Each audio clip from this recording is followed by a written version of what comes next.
This is not the Fairdale Elevator. It's a BMX bike. And I, like I'm guessing some of you, used to spend a lot of time on one of these before slowly falling in love with the mountain bikes I grew up mocking. And it's this demographic of riders that Fairdale was clearly targeting when they came out with their first ever mountain bike, the Eelevator. I've been riding this bike for the last few weeks and I'm excited to share my thoughts. But first, let's briefly touch on who Fairdale is and why they're so qualified to make a bike like the Eelevator. Fairdale was started by BMX legend Taj back in 2010 with the goal of making adult bikes that were just as fun as the BMX bikes we grew up on. Today, Fairdale exists alongside Odyssey, Sunday, and several other prominent BMX brands within the full factory distro family. And after talking with a few of the folks from the Fairdale crew at the Eelevator Classic earlier this year, it's clear to see that BMX still runs through their veins. Now, back to the Eelevator, and all it takes is one look at its 4130 steel tubing and super short seat tube to see its BMX roots, and this extends into the rest of the geometry as well. There's honestly nothing else with numbers quite like this on the market right now, and one of the biggest standouts is the extremely short 406mm chainstay that can still fit a 29 by 2.4 inch tire. That short rear end, combined with a relatively high bottom bracket, makes the Eelevator as fun and poppy as you'd imagine, and we'll get to more of that later. The rest of the numbers are just about what you'd expect on a more trail-oriented hardtail. This size large has a 482mm reach, 636mm stack height, 76-degree seat tube angle, and 65.5-degree head tube angle with the stock 130mm fork. Sadly, as of now, the Eelevator is only available in two frame sizes, medium and large, which Fairdale says can fit riders from 5'7" to 6'2". One of Fairdale's key principles that they apply to all of their bikes is simplicity. Therefore, it's no surprise that this thing has full external cable routing, save for the dropper post which inserts at the bottom of the seat tube. I think this makes sense here, especially considering that the $600 frame-only option is sure to be popular amongst people looking to do a frame-up build. The frame also features 6 mounting points for additional gear, as well as ISCG tabs and a universal derailleur hanger in the back. Coming in at $3,299, the Fairdale Eelevator is far from inexpensive. But for that, you do get a pretty dang solid part spec, albeit with a few caveats that I wish were different. One of the biggest highlights has to be the full GX drivetrain, including a GX cassette. Unsurprisingly, I had no issues here, as well as with the SRAM DB8 brakes, which provided adequate power and control everywhere I took the bike. Up front is a 130mm RockShox Pike base. This was my first time using the Rush RC damper, which was frankly underwhelming, and at this price point it would have been nice to see the Select level fork with a Charger damper. But the good news is that those of you who want to have a bit more control over your suspension, you can go ahead and change out the damper, upgrade that. You could actually upgrade this all the way to an Ultimate level fork if you wanted to. Now, talking wheels and tires, the bike rolls on a set of Alex EXR30 wheels laced to Bear Paul hubs that held up fine, as did the dual compound EXO Maxxis Minion DHF and DHR2 tires. Personally, I think something like a pair of Dissectors or even Recons would be a bit better suited to this bike's lively, energetic demeanor, but I know just as many folks who will be pleased with the added grip and security from the more aggressive rubber. Moving on to the cockpit, which features a relatively long 50mm stem. I found this to be a bit unnecessarily long on a bike that already has a 482mm reach, and it's probably something that I would swap out if this was my bike. Speaking of swapping parts out, another thing that would definitely have to go is the 170mm dropper post on the size large and the 150mm post on the medium. My opinion, these aren't nearly long enough to take advantage of the bike's short, straight seat tube, and once again, for a hardtail costing over $3,000, I would love to see it spec'd with at least a 200mm post. All in all, I was a bit underwhelmed by the part spec that came on this $3,300 hardtail. But you can actually go ahead and buy just the Fairdale Elevator frame for $599, which is a killer deal. I don't know of any other steel hardtail frames on the market that are that inexpensive right now. And if it were me, that's probably the option that I would go with. Now, before we go ahead and talk about how the Eelevator performed on the trail, I want to real quick give a plug to our website, 99spokes.com.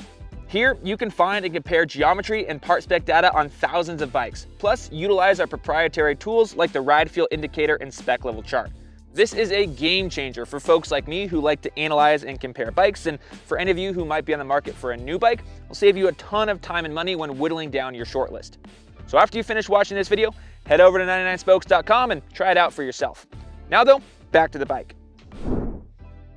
I usually start my mountain bike reviews with how the bike climbs, but in the case of the Eelevator, I think it makes sense to skip straight to jumping and jibbing. Right off the bat, the bike's short wheelbase and even shorter rear end was immediately noticeable.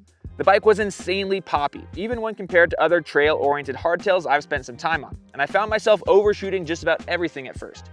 At first, the Eelevator felt just a bit twitchy coming off of bigger trail bikes, but once I got used to this new geometry, it was a ton of fun. It was super easy to get the bike sideways and still plenty forgiving on those instances when I missed the sweet spot of the landing. The geometry was also perfect for steeper lipped BMX style jump lines that can feel a bit wonky on slacker, longer travel bikes. To be honest, I was a bit skeptical when I heard that Fairdale had chosen to spec this bike with 29-inch wheels rather than 27.5. I'm a big fan of the smaller wheels, but honestly, Fairdale has done something special here. The bike still is plenty playful, plenty fun, again, even on steeper lip jumps, and the 29-inch wheels definitely have their perks on the trail.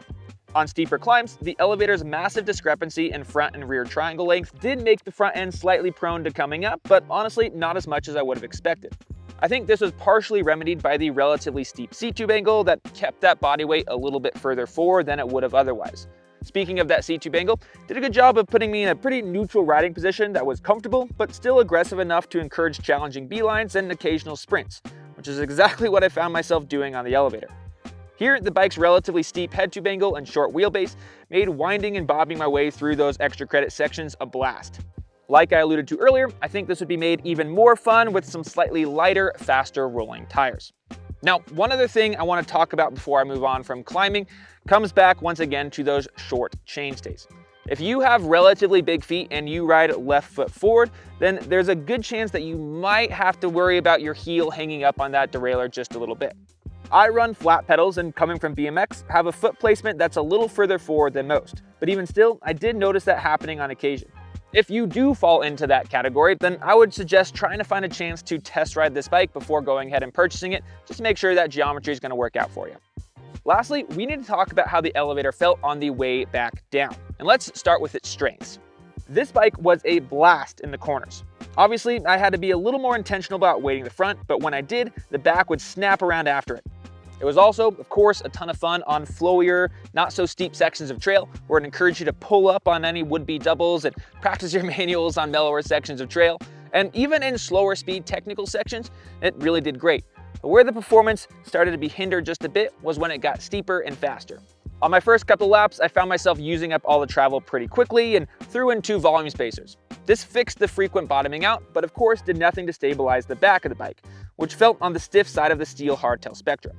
Now, don't get me wrong, the bike can still handle that terrain, but it's not going to be quite as fast or forgiving, even as some other longer travel slacker hardtails that I've ridden recently. A good way to think of this bike is as a down country hardtail. It's fun, sporty, and plenty capable, but doesn't excel quite as much in that steeper terrain. Speaking of other hardtails, it's time to talk about how the Eelevator compares to other bikes on the market.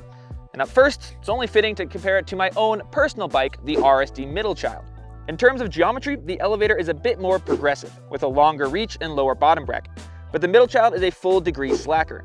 Given the higher bottom bracket and sliding dropouts, the Middle Child is also compatible with 27.5 or 29-inch wheels, which I think is a huge asset for play bikes like these.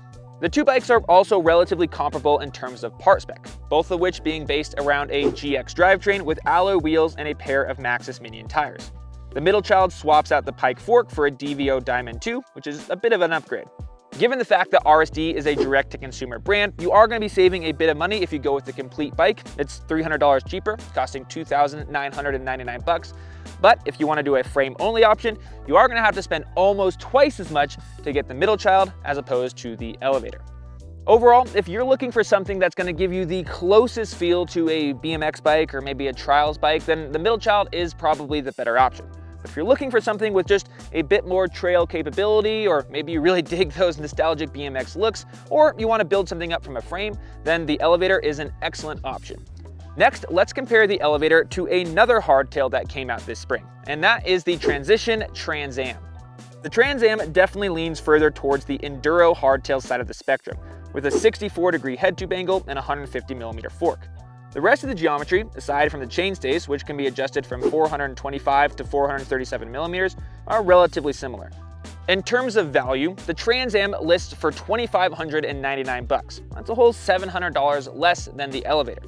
The biggest difference in part spec here is the NX drivetrain bolted to the Trans Am, which will be a pretty noticeable downgrade from the Eelevator's GX.